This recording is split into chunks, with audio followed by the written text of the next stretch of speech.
श्री सरस्वती नमः।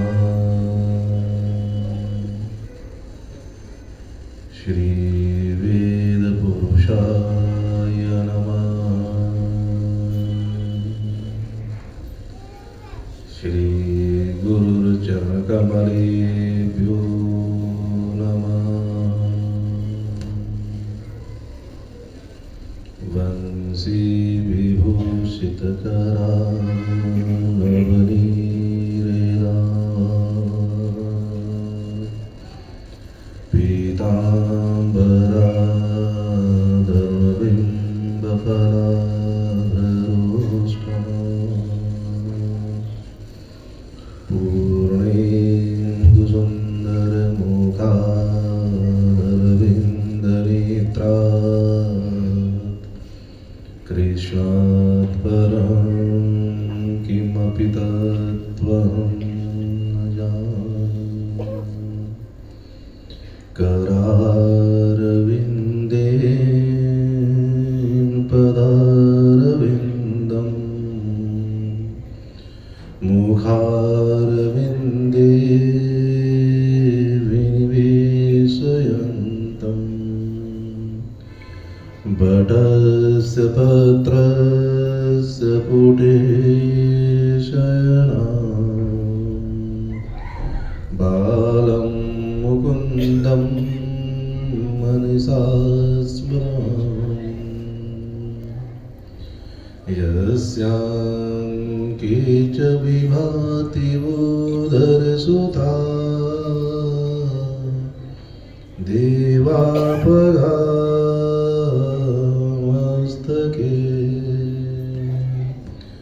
वाले वालविदुर्गले च गरलम् यस्योरसि व्यालराट् सोऽयं भूतिविभूषणा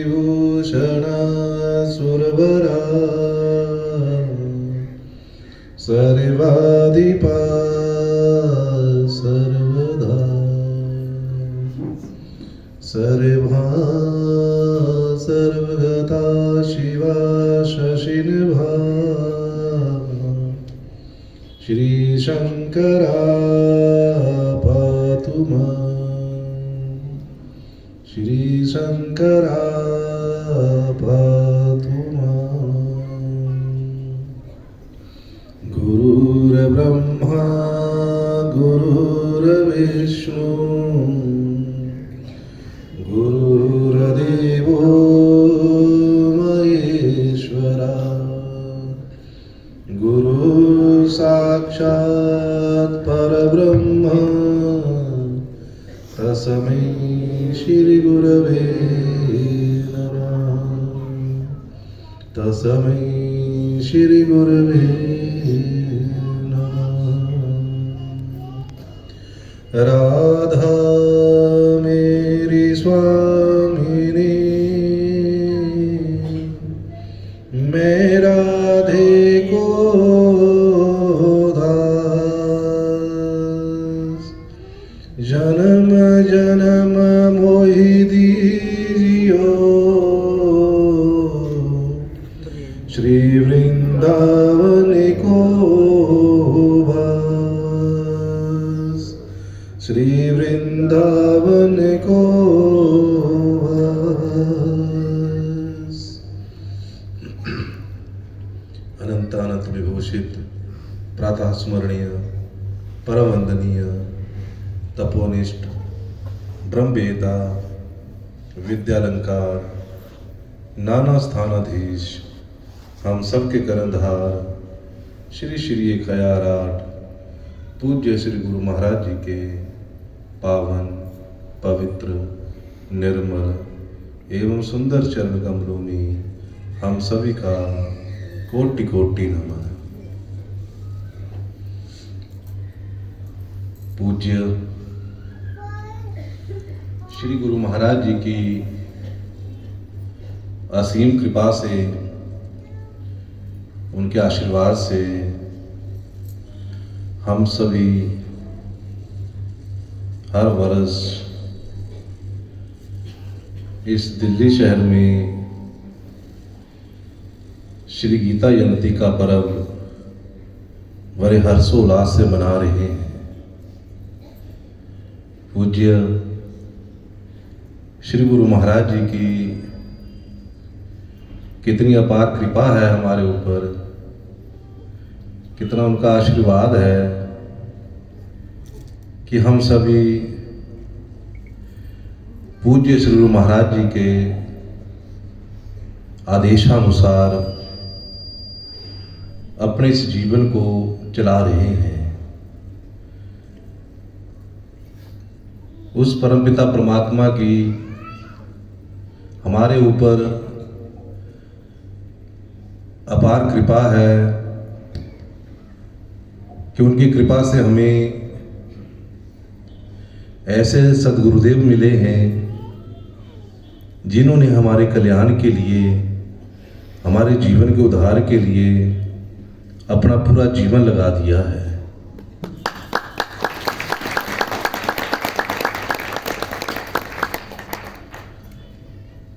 पूज्य श्री गुरु महाराज जी का बस एक ही सपना है कि उनके जितने भी ये भक्त हैं, ये जिस किसी भी प्रकार से नर से नारायण बन जाएं।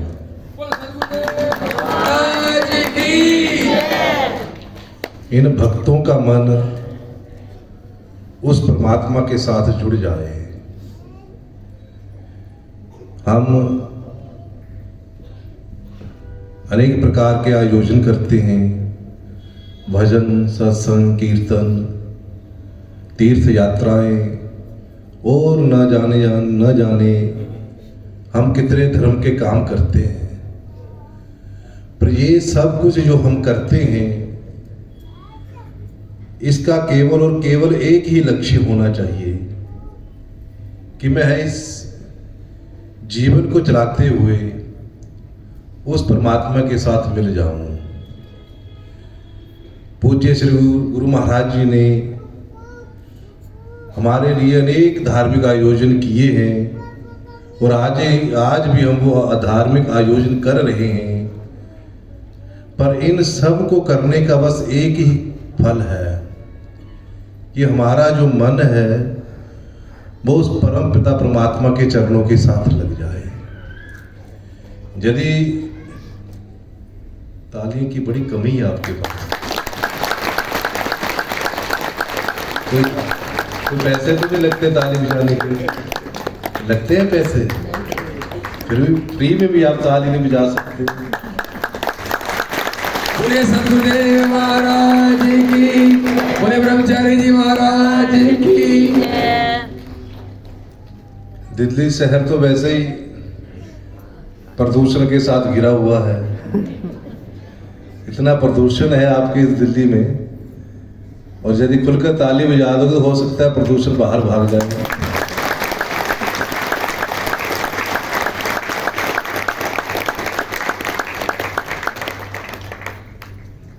ये तो हमारे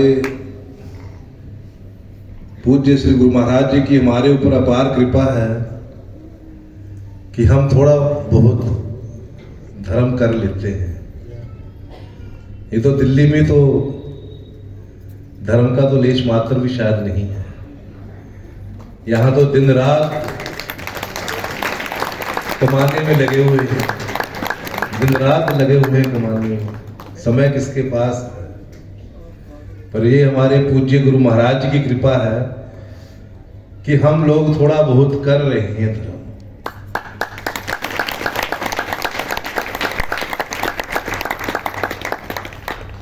शास्त्रों में हमारे जीवन का बस एक ही लक्ष्य कहा गया है। जो भी शास्त्र आप खोलकर देख लेंगे, वेदों को खोलकर देख लो, पुराणों को खोलकर देख लो, शास्त्रों को खोलकर देख लो, हर जगह आपको बस एक ही बात मिलेगी कि इस मानव देह का बस और बस एक ही लक्ष्य है कि येन केन प्रकारेण मनः कृष्णे निवेशित, कि जिस किसी भी प्रकार से, किसी भी साधन के द्वारा मेरा मन परमात्मा के साथ लगना चाहिए।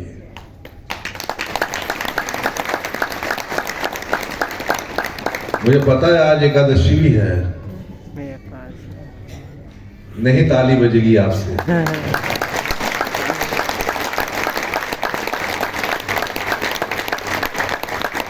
ज्यादा जोर भी नहीं लगाऊंगा ताली बजाने के लिए, बस गर्दन हिलाते रहना कि मुझे पता लगे आप सुन रहे हैं। बोले सतगुरु भगवान की जय। वो तो ना भी किसी को समझ आए तो भी गर्दन हिली जाती है, एक दूसरे को देखा देखी, और मेरा उत्साह बढ़ जाता है कि आप सुन रहे हैं। जय, अब जाओ ताली जोर से, बहुत जोर से।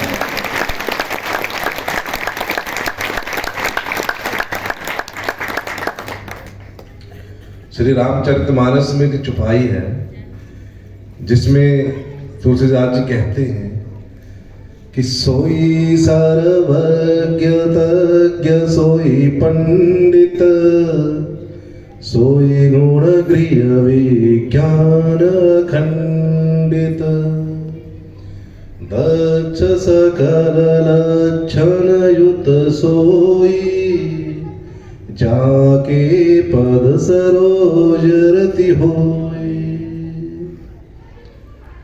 तुलसीदास जी कहते हैं कि इस संसार में सो ही सर्वज्ञ, वही सर्वज्ञ है, वही तत्व ज्ञाता है और वही विद्वान है, वही सर्वज्ञ तज्ञ सोई पंडित सोई गुण गृह, वही गुणों का घर है और वही विज्ञानवान है।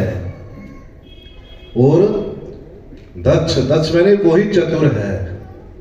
कौन चतुर है? जिसने अपने मन को उस परमात्मा के चरणों में लगा दिया है।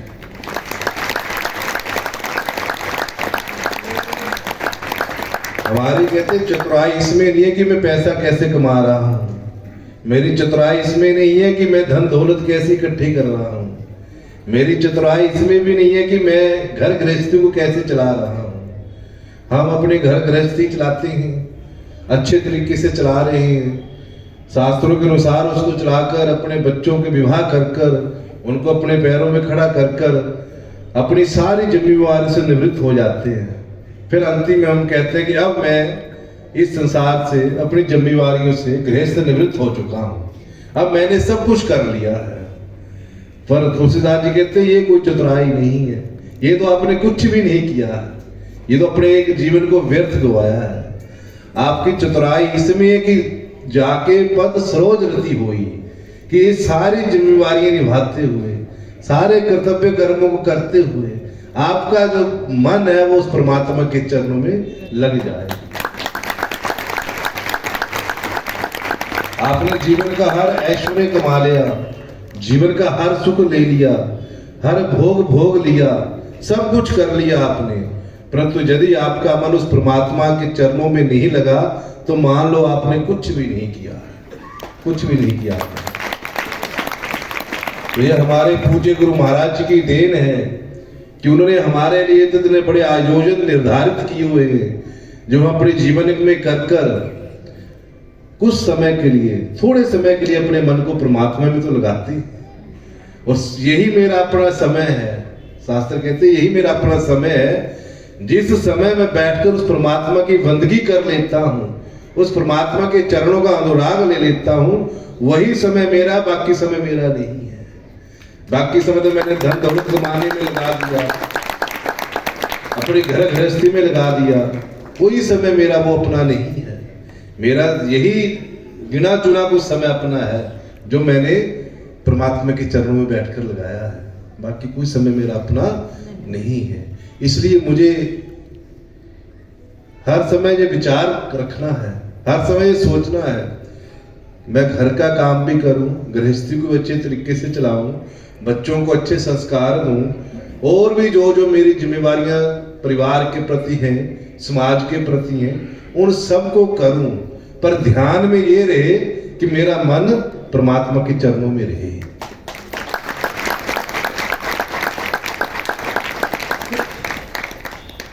और ये सब बिना गुरु के नहीं होता है। जब तक गुरु की कृपा नहीं होती तब तक हम परमात्मा की ओर नहीं बढ़ सकते।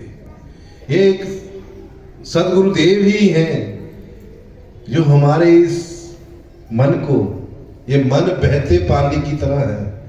जिस तरह पानी की धारा नीचे की ओर बहती है, उसको अगर हम ऊपर की ओर लाना चाहे तो बड़ा कठिन है। उस धारा को हम ऊपर की ओर नहीं ला सकते, परंतु ये सदगुरुदेव ऐसे हैं जो हमारे इस मन रूपी जल को, जो नीचे की ओर बह रहा है, इसको ऊपर की ओर उठाकर परमात्मा से मिला देते हैं। बोले सदगुरुदेव महाराज की जय। अभी कहते हैं ना कि गुरु बिन उपजे न ज्ञान, गुरु बिन मिले न मोक्ष, गुरु बिन लहे न सत्य, गुरु बिन मिटे न दोष। कि गुरु के बिना हमें ज्ञान नहीं मिल सकता है। ये जो गीता शास्त्र का ज्ञान हमें मिला है, ये भी तब मिला जब अर्जुन भगवान श्री कृष्ण के शिष्य बने हैं। शिष्य थे हम साधित माम प्रपन्नम। जब अर्जुन ने स्वीकार कर लिया कि मैं शिष्य बन गया आपका और आपकी शरण में आ गया हूं, अब मुझे ज्ञान दीजिए। उससे पहले अनेक संबंध है भगवान श्री कृष्ण के अर्जुन के साथ। अर्जुन श्री कृष्ण के सखा भी हैं, उनके जीजा भी हैं, उनके और भी अनेक संबंध है उनके साथ, बुआ के लड़के भी हैं। पर जब तक गुरु और शिष्य का संबंध नहीं बढ़ा, तब तक भगवान श्री कृष्ण ने अर्जुन को ज्ञान नहीं दिया। जब उन्होंने अपने आप को समर्पित कर दिया, तब भगवान श्री कृष्ण जी ने अर्जुन को ये गीता का ज्ञान दिया है। तो गुरु बिन उपजे न ज्ञान और गुरु बिन मिले ना मोक्ष। गुरु के बिना मोक्ष नहीं मिल सकता। वो यही एक पावर है, यही एक शक्ति है जो मुझे इस 84 लाख जोनी से छुड़ाकर उस परमात्मा से मिलाकर मोक्ष दिला सकती है। यदि जीवन में गुरु नहीं है, यदि जीवन में गुरु नहीं है, तो मान लो कि मेरी सदगति भी नहीं है। गुरु के बिना हमारी सदगति नहीं हो सकती है। और गुरु बिना लेहे न सत्य, गुरु के बिना हम उस सत्यता को नहीं पहचान सकते, उस परमपिता परमात्मा को नहीं पहचान सकते। हम तो जीवन के इस काम धंधों में उलझे हुए हैं। कहाँ हमारे पे समय कि हम उस परमात्मा को जान पाए। पर ये गुरु एक ऐसे हैं जो हमारा हाथ पकड़कर हमें ज्ञान देकर उस परमात्मा के साथ पहुंचा देते हैं। बोले सदगुरुदेव महाराज की, बोले कृष्ण कन्हैया लाल की। और गुरु हमें हमारे जन्म जन्मांतरों के कल्प कल्पांतरों के पापों का नाश कर कर, हमारे दोषों को मिटाकर, हमारे दोषों को ना देखकर, अवगुण को ना देखकर, हमारे में गुणों को देखकर हमारे सब जन्म जन्मांतरों के पापों का नाश कर देते हैं। ये एक गुरु में सामर्थ्य है। पर वो सामर्थ्य तब होगी जब हम उस लायक बनेंगे, उसको अपने आप को समर्पित करेंगे। गीता का यही सबसे पहला सूत्र है, यही सबसे पहला सूत्र है कि सबसे पहले हमें समर्पित होना है। किसी के प्रति नहीं, केवल सदगुरुदेव के समर्पित होना प्रति। जब ये निश्चित हो गया कि अब महाभारत का युद्ध होना है, होकर ही रहेगा, अब कोई उपाय नहीं है कि इसको रोका जाए, तब दुर्योधन भगवान श्री कृष्ण के पास गए सहायता मांगने के लिए। अभिमान था उनमें, दुर्योधन में अभिमान था। जो अभिमान होता है वो हमारा सर्वनाश कर देता है। वो अभिमान था, जाकर भगवान श्री कृष्ण तो अंतर्यामी, सब कुछ जानते थे। उन्होंने देखा कि दुर्योधन आ रहा है और सोने की लीला कर रहे हैं। जब देखा कि वो आया तो वो लेट गए, सो गए, वो निद्रा में चले गए। और दुर्योधन आया, जाकर उनके सरहाने बैठ गया। थोड़ी देर बाद अर्जुन आया। अर्जुन भी सहायता के लिए आया भगवान श्री कृष्ण से मांगने के लिए। तो अर्जुन जाकर चरणों के पास बैठ गया। बैठ के प्रतीक्षा करने लगे। थोड़ी देर बाद उन्होंने भगवान श्री कृष्ण ने आंख खोली, उठे और जैसे उठकर बैठे तो जो चरणों के पास बैठा, सबसे पहले उनके ऊपर उनकी निगाह जाती है। इसलिए हमेशा कोशिश करो कि चरणों के पास ही हम बैठे। जो अभिमान युक्त होकर सिर के ऊपर बैठता है उसका सर्वनाश होता है, और जो चरणों के पास बैठता है उसके ऊपर कृपा बरसती है। वृंदावन बिहारी लाल की, सदगुरुदेव भगवान की। भगवान श्री कृष्ण उठे और देखा अर्जुन तुम आए हो, अर्जुन कहते हाँ मैं आया हूँ। किस लिए आए हो? तब तक दुर्योधन पीछे से बोल पड़ा मैं भी आया हूँ। भगवान श्री कृष्ण ने पीछे मुड़कर देखा, अच्छा तुम भी आए हो? मैं भी आया हूँ, पर मैंने पहले अर्जुन को देखा है। तो दुर्योधन कहने लगे नहीं पहले मैं आया हुआ हूँ। भगवान श्री कृष्ण कहने लगे देखो मैंने पहले अर्जुन को देखा है और अर्जुन आपसे छोटे भी हैं, इसलिए पहला अधिकार अर्जुन का है मांगने का। अब दुर्योधन को तो पसीने पसीने हो गया, तेलियां पड़ गई उसको, क्योंकि भगवान श्री कृष्ण ने शर्त रख दी थी कि आप दोनों युद्ध में मुझसे सहायता मांगने के लिए आए हो, तो मैं दोनों की तरफ से युद्ध तो कर नहीं सकता, एक की तरफ से युद्ध करूंगा और एक तरफ मेरी अक्षौणी सेना रहेगी, एक तरफ अक्षौणी सेना रहेगी, एक तरफ मैं निहत्था कोई शस्त्र नहीं उठाऊंगा, बिना शस्त्र के मैं रहूंगा।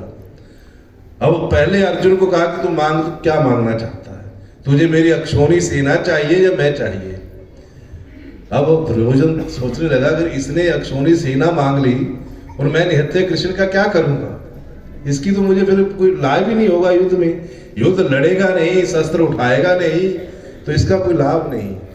दो पसीना पसीना हो रहा था, सोच रहा था कि कहीं ये मांग ना ले, पर वो तो अर्जुन ने कहा कि प्रभु मैं कुछ मांगने नहीं आया हूं, मैं आपसे कुछ लेने नहीं आया हूं, आपको भी मैं लेने नहीं आया हूं, मैं तो केवल और केवल अपने आप को समर्पित करने आया हूं।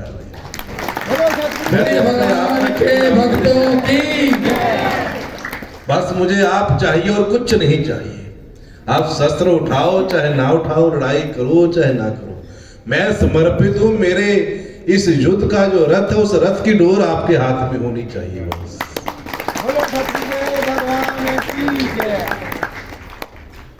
उधर दुर्योधन बड़ा प्रसन्न हुआ कि इसने इस कृष्ण को मांग लिया, कृष्ण युद्ध तो करेगा नहीं, ये हार जाएगा, और बड़ा प्रसन्न होकर अक्षौणी सेना लेकर चला गया।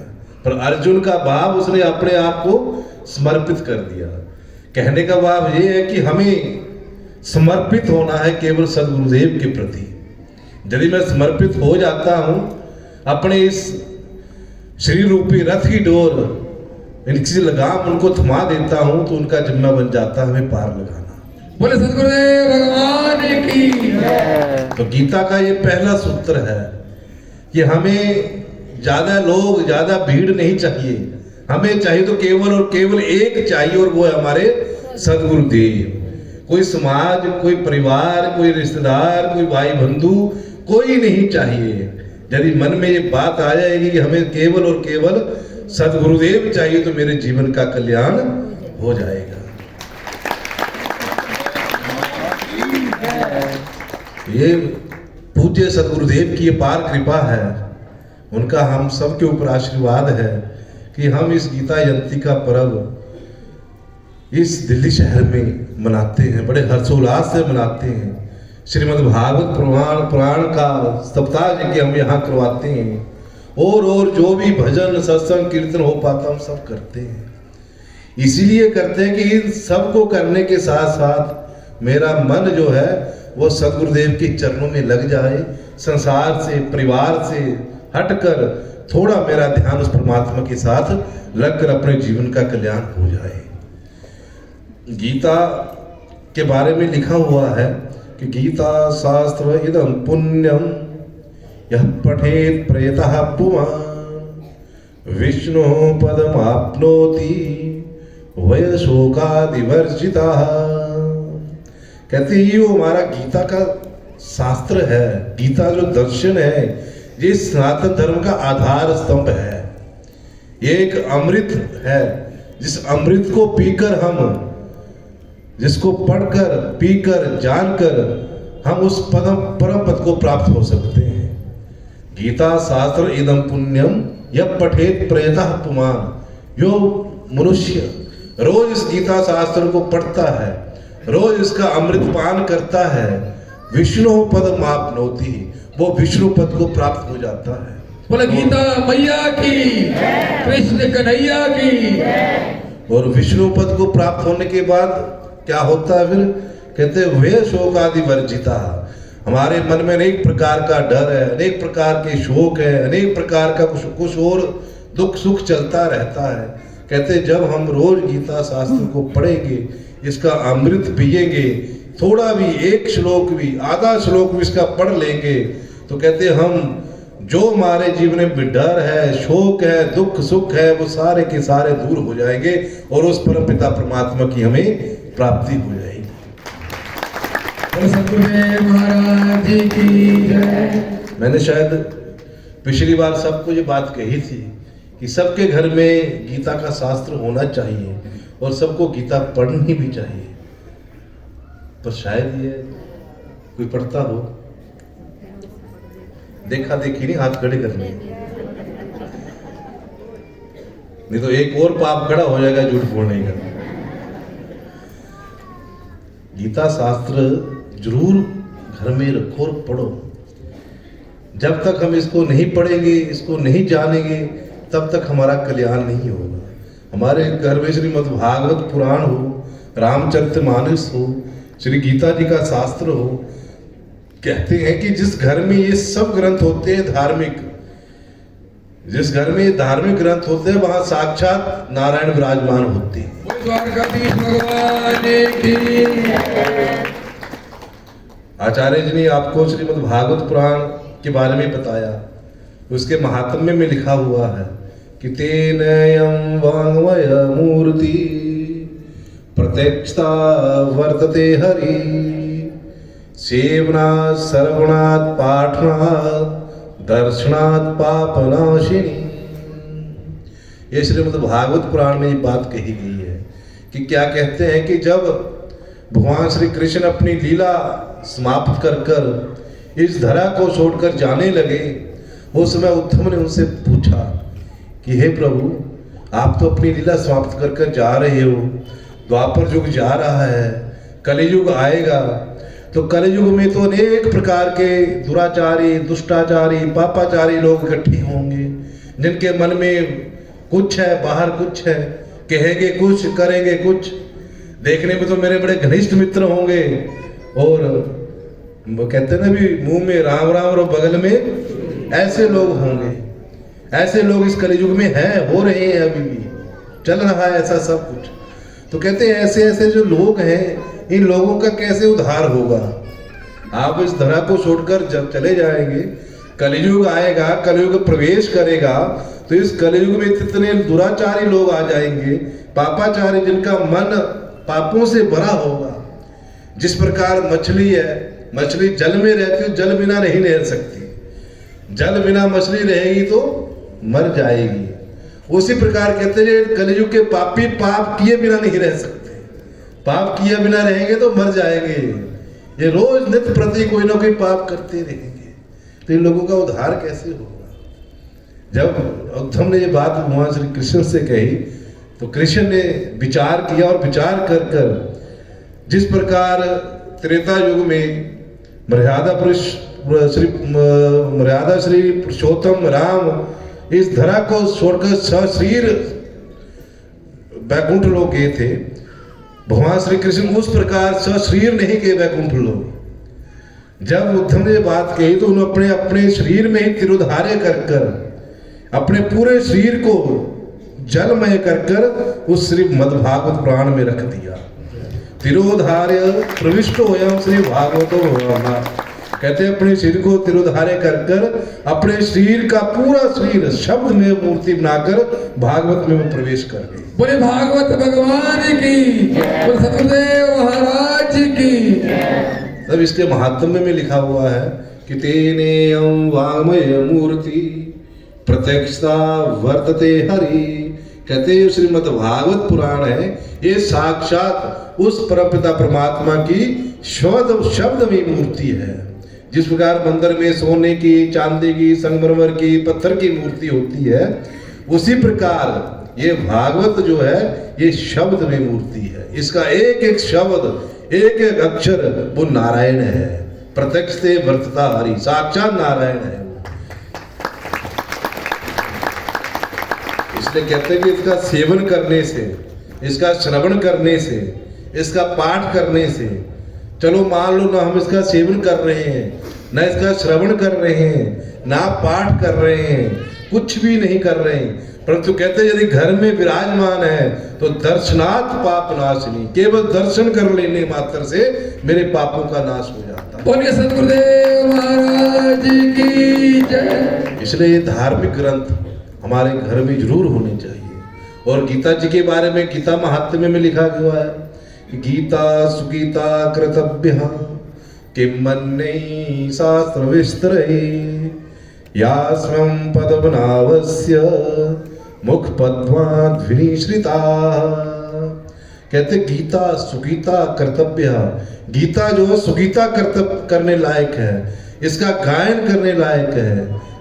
किम मन्ये अन्य शास्त्र विस्तरे, जिसके घर में शास्त्र गीता है उसके घर में और शास्त्रों का हो चाहे ना हो कोई फर्क नहीं पड़ता। परंतु जो गीता शास्त्र घर में है तो उसका उस गीता शास्त्र का दर्शन कर लेने से, उसको पढ़ लेने से उसका कल्याण हो जाएगा। गीता सुगीता कर्तव्य किम मन्ये शास्त्र विस्तरे या स्वयं पदमुखाध्वनिश्रिता, जो साक्षात उस पद्म नाम श्री नारायण के मुखार बिंद से उच्चरित हुई है, उनके श्वास से ये गीता निकली हुई है। कुरुक्षेत्र के मैदान में महाभारत का इतना बड़ा युद्ध होने जा रहा है, दोनों सेनाएं आमने सामने खड़ी है और वहां अर्जुन को मोह हो जाता है। अपने रिश्तेदार, अपने भाई, अपने सास ससुर को देखकर, भाई बंधुओं को देखकर, सबको देखकर उसको मोह हो रहा है कि मैं इनके साथ युद्ध कैसे करूंगा।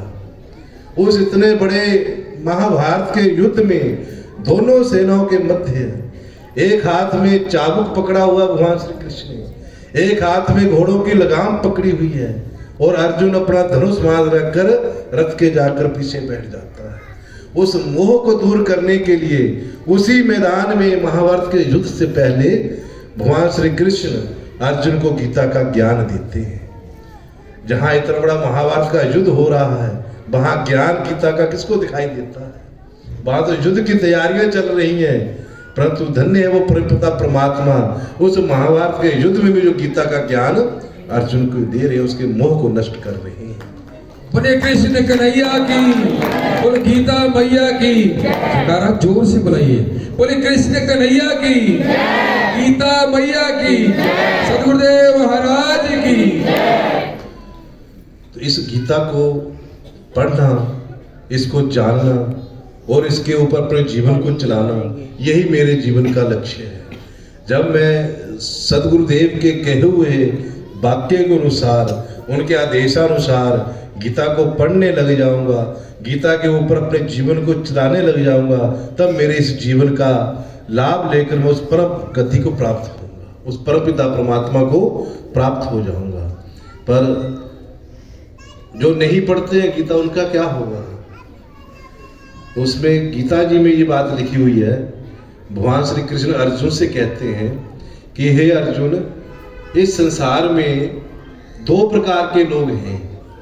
ये लोग तो अनेक प्रकार के हैं, हर किसी का अपना अपना स्वभाव है, अपने अपने हिसाब से हर कोई चलता है।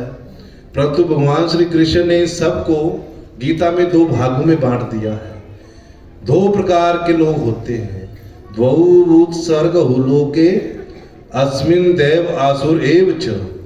हे अर्जुन, इस संसार में दो प्रकार के, दो स्वभाव के लोग होते हैं, जिसको हम स्वभाव भी कहते हैं या प्रकृति कहते हैं कि उस पुराने आदमी का स्वभाव ऐसा है, उसकी प्रकृति ऐसी है, उसका स्वभाव ऐसा है।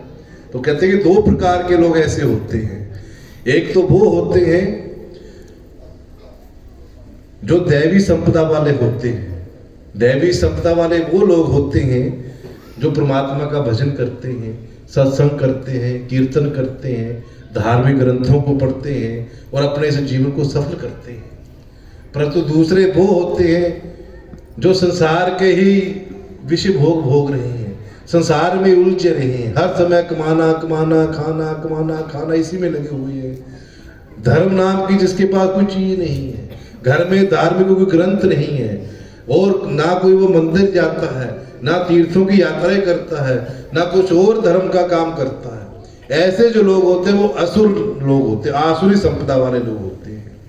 ये जो आसुरी संपदा वाले लोग होते हैं, इनके लिए भी भगवान कहते हैं मैंने पहले आपको कह दिया कि दैवी संपदा वाले जो लोग हैं ना, वो तो परम गति को प्राप्त होते हैं, परम पिता को प्राप्त हो जाते हैं। वो वैकुंठ लोग, स्वर्ग लोग उस परमात्मा के चरणों में लीन हो जाते हैं। परंतु ये जो नहीं भजन करते, नहीं गीता का पाठ करते, नहीं भागवत पढ़ते हैं, नहीं धार्मिक काम करते हैं, वो लोग आसुरी संपदा को प्राप्त होते हैं। और आसुरी संपदा का फिर उन्होंने क्या कहा, इसका फल क्या होता है? कहते हैं ऐसे जो आसुरी संपदा वाले लोग होते हैं वो कैसे होती हैं? अहंकारम बलम दर्पम कामम क्रोधम च संश्रिता मामात्वदेहेषु प्रद्विषन्तोऽभ्यसूयका। कहते जो ऐसे लोग होते हैं जो परमात्मा का भजन नहीं करते, गीता के द्वारा ज्ञान प्राप्त नहीं करते, रामचरित पढ़कर उसके द्वारा अपने जीवन को नहीं चलाते, ऐसे लोग अहंकार से भरे होते हैं, उनमें अभिमान बड़ा होता है, अहंकारी लोग होते हैं। और जो अहंकार वाले लोग होते हैं उनका पतन होता है। अहंकारम वलम दर्पम, उनमें अपना बल होता है, अपने परिवार का बल होता है, समाज का बल होता है, वो परमात्मा का बल नहीं रहते हैं। और दर्प मैंने घमंड उनमें बहुत होता है, घमंडी लोग बहुत होते हैं। उनके पास थोड़ा पैसा आ जाता है, थोड़ी जमीन जायदाद आ जाती है, थोड़ा और कुछ संसार का सुख आ जाता है, तो उनमें एक घमंड पैदा होता है। अहंकारम बलम दर्पम कामम क्रोधम च संश्रिता, और वो बड़ी इच्छाओं से घिरे होते हैं। उनकी इच्छाएं, कामनाएं जो कभी पूर्ण नहीं होने वाली होती हैं, ऐसी ऐसी इच्छाएं लेकर वो पैदा होती हैं और क्रोध के आश्रित रहते हैं। उनके क्रोध भरा होता है। जो परमात्मा का भजन नहीं करते उनमें चिड़पना ज्यादा आ जाता है, क्रोध ज्यादा आ जाता है। ऐसे जो लोग हैं वो मुझसे, और मैं जो हर प्राणी के बीच में रहता हूँ, हर प्राणी के अंतःकरण में रहता हूँ, उनसे द्वेष करने वाले होते हैं। और इस प्रकार के जो प्राणी होते हैं वो कहते कल्प कल्पांतरों तक नरकों में ही गिरे रहते हैं, उनका कभी उद्धार नहीं होता है, कभी वो द्वारा मनुष्य योनि में या देवता योनि में नहीं आते हैं, वो हमेशा हमेशा के लिए नरकों में गिरे रहते हैं। पर कभी कभार ऐसा भी होता है जो परमात्मा के भक्त होते हैं, परमात्मा का भजन करते हैं, परमात्मा के लिए आराधना करते हैं, यदि उसके मन में भी थोड़ा लेश मात्र अभिमान आ जाए, पर उन्होंने अपने आप को परमात्मा को समर्पित कर दिया है, परमात्मा को दे दिया अपने आप को, फिर भी यदि अभिमान आता है तो परमात्मा उसका अभिमान दूर कर देते हैं। पर यदि हम परमात्मा को समर्पित नहीं होंगे, परमात्मा के चरणों में जाएंगे नहीं, संसार में ही रहेंगे, तब हमारा अभिमान दूर नहीं करेंगे, फिर नहीं अभिमान दूर करेंगे। अभिमान आता है, सब में आता है, बड़े बड़े विद्वान होते हैं उनमें भी अभिमान आ जाता है। परंतु जो परमात्मा की शरणागति हो जाते हैं, परमात्मा को अपने आप को समर्पित कर देते हैं, परमात्मा उसमें अभिमान रहने नहीं देते। एक बार एक छोटी सी कथा सुना देता हूँ, सुस्ती पड़ गई है आपको ज्यादा। बोले सदगुरुदेव महाराज की जय, बोले वृंदावन बिहारी लाल की जय। जय श्री जय जय श्री जय जय श्री। जिसने तो व्रत रखा हुआ है उसकी सुस्ती तो ठीक है, समय ज्यादा हो गया फलाहार करने का, पर जिसने ब्रेड पकोड़े ज्यादा खा लिए उसकी सुस्ती कैसी है? तो एक छोटी सी कथा, फिर उसके बाद विश्राम कर देंगे। अभिमान की बात मैं कह रहा था कि आदमी में जो साधारण व्यक्ति है, जो संसारिक व्यक्ति है, यदि उसमें अभिमान आ जाता है तो परमात्मा उसको दूर नहीं करते हैं, उसको जाने देते हैं और नरकों में गिरने देते हैं, नरकों में जाने देते हैं, उसका उद्धार नहीं वो करते हैं। परंतु यदि भक्त में अभिमान आ जाए तो उस भक्त का अभिमान तोड़कर भगवान भक्त को परम गति दे देते हैं। अर्जुन जो थे उन्होंने अपने आप को समर्पित कर रखा था परमात्मा के प्रति, पर उनमें अभिमान भी बहुत था कि मैं एक धनुधारी हूं, बड़ा योद्धा हूं, मेरे से बड़ा धनुधारी कोई भी नहीं है दुनिया में, ये अभिमान था उसका। तो एक बार भगवान श्री कृष्ण अपनी पूजा में बैठे हुए तो अर्जुन को कहा कि मेरी पूजा के लिए पुष्प ले आओ। तो अर्जुन गए भगवान श्री कृष्ण की पूजा के लिए पुष्प लेने के लिए, और पुष्प लेने वहां चले गए, उस जंगल में चले गए। उस जंगल में गए, यहाँ वीर हनुमान तपस्या कर रहे थे, साधना कर रहे थे, राम राम का उच्चारण कर रहे थे। और वहां जाकर अर्जुन पुष्पों का चयन करने लगे, पुष्प तोड़ने लगे। अब जब थोड़ी छेड़छाड़ हुई पुष्प तोड़ते हुए, तो वीर हनुमान जी की एकदम ध्यान टूटा, आंख खुली और देखा कोई पुष्प तोड़ रहा है। हनुमान जी ने भी बोला, तुम कौन हो, क्यों पुष्प तोड़ रहे हो, किस लिए पुष्प तोड़ रहे हो, आपको पूछना चाहिए पहले पुष्प तोड़ने से। तो अर्जुन को तो अभिमान था थोड़ा, तो उसने कहा भी तो क्या हुआ अगर पुष्प तोड़ लिए, पुष्प ही तो तोड़े और क्या किया। कहते वो तो ठीक है पुष्प तोड़े हैं, पर भाग के मालिक को तो पूछना चाहिए, मालिक जो है उसको पूछो, उसको पूछ कर तोड़ लो। तो अर्जुन ने कहा तो मैं तो अपने प्रभु के लिए, अपने भगवान के लिए पुष्प तोड़ रहा हूं।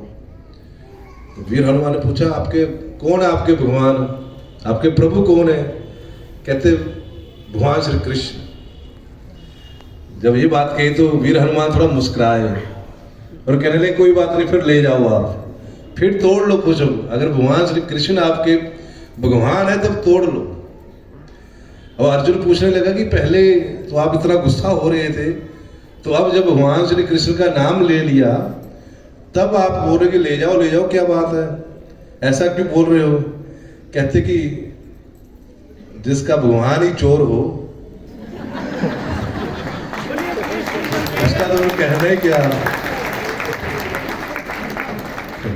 कह रहे जिसका भगवान ही चोर है तो भक्त चोर तो चोरी करेगा ही। बोले सदगुरुदेव महाराज की, बोले कृष्ण कन्हैया लाल की।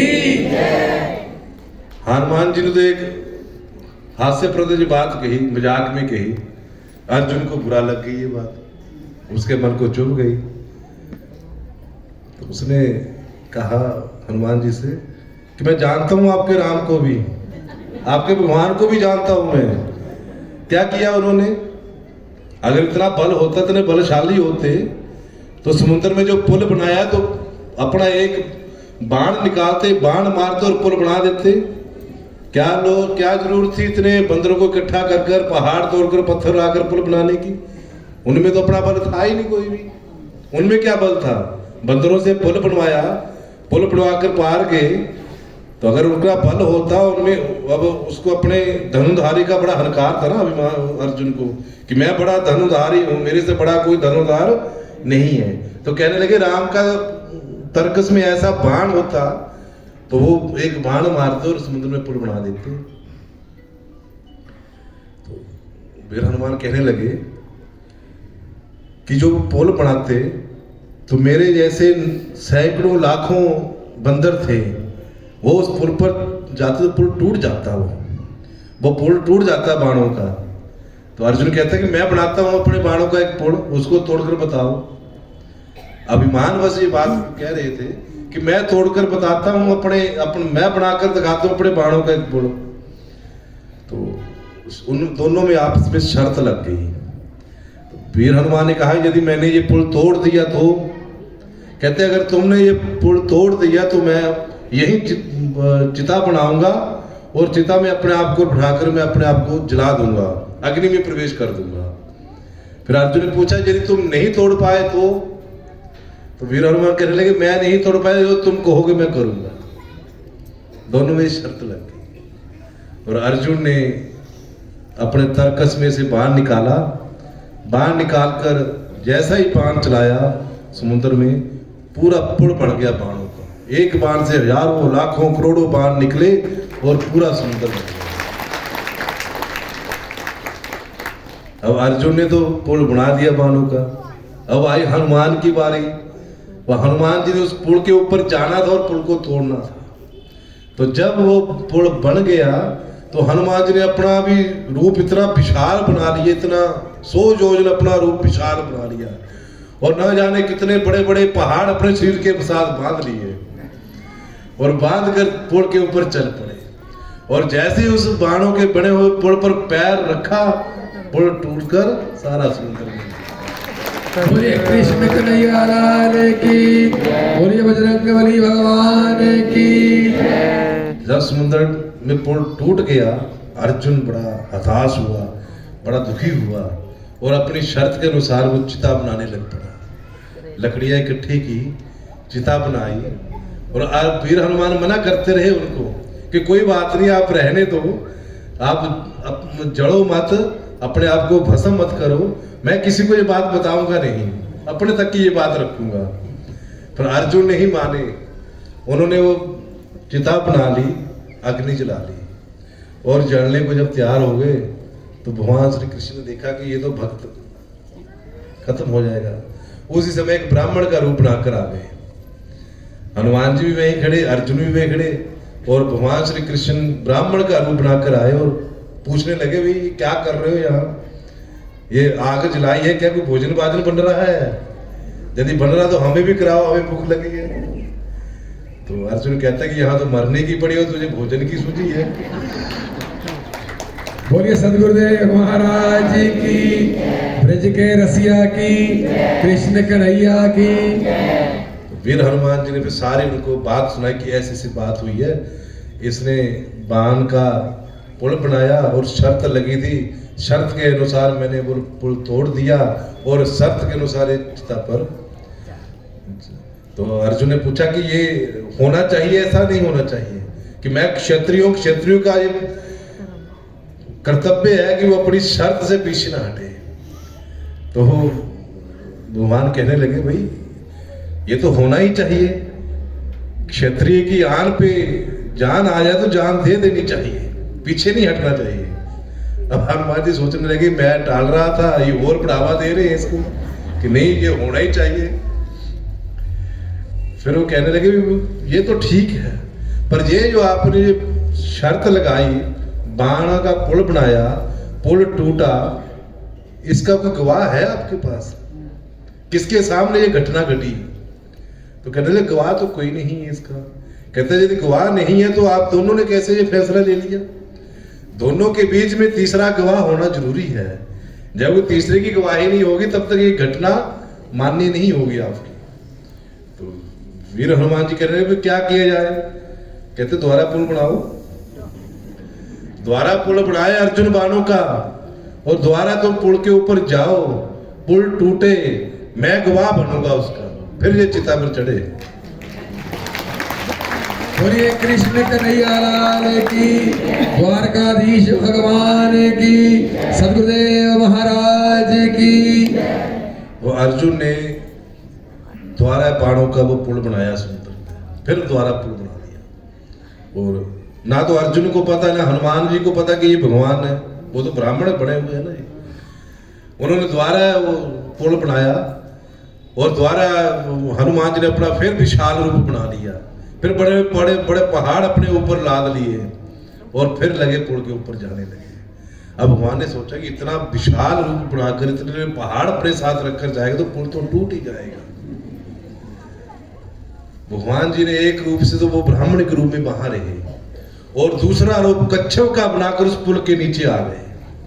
कच्छप का रूप बनाया और पुल के नीचे आ गए। बोले कच्छप अवतार श्री नारायण भगवान की। हनुमान जी ने रूप बनाकर उस बाणों के पुल पर के इधर से उधर नाचे कूदे के कुछ किया, पर पुल नहीं टूटा। पुल नहीं टूटा, पर जब उसने देखा भगवान हनुमान ने भी, इतना मैं बलशाली, इतना मेरा वजन, ये पुल नहीं टूट रहा, क्या बात है। तो जब नीचे देखा तो कच्छप जी की पीठ में से रक्त निकल रहा था। रक्त निकला, नीचे देखा तो भगवान सुदर्शन चक्र सारी पुल पे खड़े, उन्होंने अपने उंगली के ऊपर वो पुल खड़ा किया। वीर हनुमान जी वहीं उनके चरणों में गिर गए और कहने लगे, प्रभु अब आप आगे हो, मैं हार चुका हूं, आपके सामने मैं अब हार चुका हूं, अब अर्जुन मुझसे मांग ले जो क्या मांगना चाहता है। तो भगवान श्री कृष्ण ने कहा कि अभी वो समय नहीं आया है मांगने का, जब समय आएगा तब मांगेंगे, ये उधारा रहा आपके पास मांगना हमारा। भगवान श्री कृष्ण अर्जुन के साथ हस्तिनापुर आ गए। हस्तिनापुर आने के बाद कई दिनों के बाद योजना बनी, वो 13 वर्ष का वनवास काटा, महाभारत युद्ध की तैयारी हो गई, शांति दूत बनकर भगवान श्री कृष्ण गए। जब सारी युद्ध की तैयारी हो गई, सब कुछ हो गया, फिर भगवान श्री कृष्ण ने अर्जुन को कहा कि अब मांगो हनुमान सीधे, अब मांगने का समय आया हुआ है।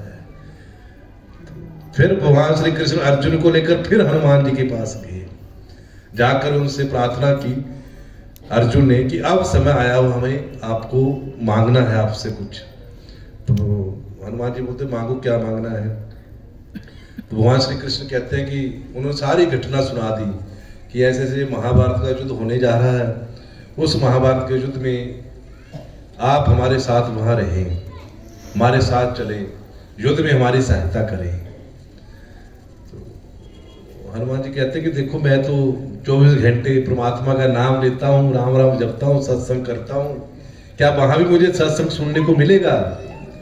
अर्जुन कहता है कि वहां युद्ध होगा या सत्संग होगा? वहां तो युद्ध होगा, सत्संग थोड़ा नहीं होगा वहां। पर भगवान श्री कृष्ण ने कहा नहीं, वहां भी सत्संग करेंगे हम, वहां भी आपको सत्संग सुनाएंगे। तो भगवान हनुमान जी ने कहा कि त्रेता युग में मैंने मर्यादा पुरुषोत्तम श्री राम जी के साथ रहकर युद्ध किया था, तब तो मैं उनके चरणों में रहकर उनके साथ युद्ध किया। तो भगवान श्री कृष्ण ने कहा कि अब इस युग में उस समय चरणों में बैठे तो हमारे सर के ऊपर बैठ जाना। जय करा वीर बजरंगी। सर के ऊपर मतलब हनुमान जी के ध्वजा के ऊपर, तब उनके ध्वज का नाम कहलाया कपि ध्वज। महाभारत के युद्ध में वीर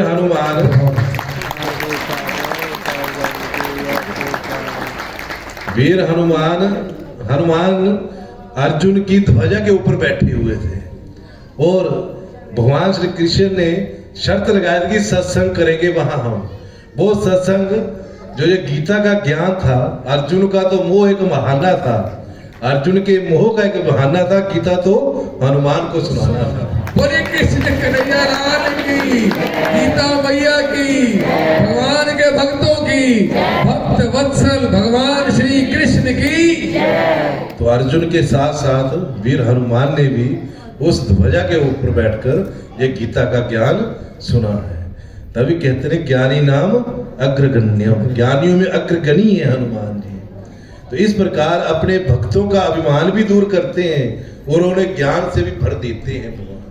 परंतु यदि हम अपने आप को समर्पित करते हैं, ये पूज्य श्री गुरुदेव जी की हमारे ऊपर कृपा है, उनका अपार आशीर्वाद है कि हमें इस तरफ उन्होंने लगाया हुआ है कि जिस किसी भी प्रकार से अभिमान रहित होकर हम उस परमपिता परमात्मा के साथ जुड़ जाएं।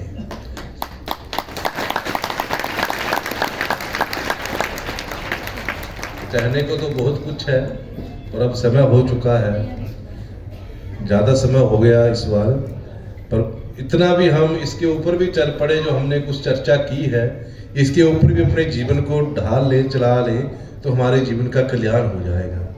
तो पूज्य श्री गुरु महाराज जी का आशीर्वाद, उनकी कृपा आप सब के ऊपर ऐसे ही बरसती रहे। आप ऐसे ही इस इतने बड़े दिल्ली शहर में रहते हुए प्रदूषण से रहित होकर, ये प्रदूषण तो एक प्रकृति का है, पर हमारे मन में भी प्रदूषण है, काम क्रोध मद लोभ ईर्ष्या वैर द्वेष अभिमान घमंड, सारा प्रदूषण है। इस प्रदूषण को सद्गुरुदेव ही दूर कर सकते हैं। तो हम उनसे प्रार्थना करें करबद्ध होकर कि वो अपने आशीर्वाद देते हुए हमारे इन काम क्रोध मद लोभ ईर्ष्या को दूर करते हुए हमें उस परमात्मा के साथ जोड़ने का आशीर्वाद दें। हमारा मन उस परमात्मा के साथ जुड़ा है, उनकी कृपा हमें प्राप्त होती रहे, और ऐसे ही हम ये गीता जयंती का पर्व मनाते रहे, पूज्य श्री गुरु महाराज जी का आशीर्वाद लेते रहे। तो एक बार फिर आप सभी की ओर से आपके पूज्य श्री गुरु महाराज जी के पावन पवित्र निर्मल एवं सुंदर चरण कमलों में कोटि कोटि नमन, कोटि कोटि नमन। ओम ओम ओम। बोले सद्गुरुदेव महाराज तालियों से लंबी देर तक कितना जोर लगा सकते हैं। बोले सद्गुरुदेव महाराज की जयकारा अखंड तोड़ेगा, जयकारा मेरे सद्गुरुदेव महाराज जी दा। सब अपने अपने स्थान पर बैठे रहेंगे। आरती की थाली आपको यहीं दी जाएगी और आरती की जोत भी मैं सेवादारों से विनती करूंगा, जैसे सुबह बात हुई थी, सबको थालियां पहुंचाएं, सबको जोते दे दें और कपूर दे दें। माचिसें जब आपको मिलेगी तो आपने अपने साथ साथ पहले दूसरे की जगाएगा फिर अपनी, क्योंकि अगर आप पहले आपने जोत जगा ली दूसरे की जगाएंगे तो कहीं वस्त्र पर लग जाए। आपसे विनती है कि आपने सबने बहुत ध्यानपूर्वक जब तक थालियां आप पास तक पहुंचती हैं तब तक अब बांटो ना, मैं कहता हूँ सबको थालियां दो, सब थालियां बांटे। साथ साथ जो होता है किसी उत्सव को, कोई ऐसा उत्सव हमारे लिए बनाइए।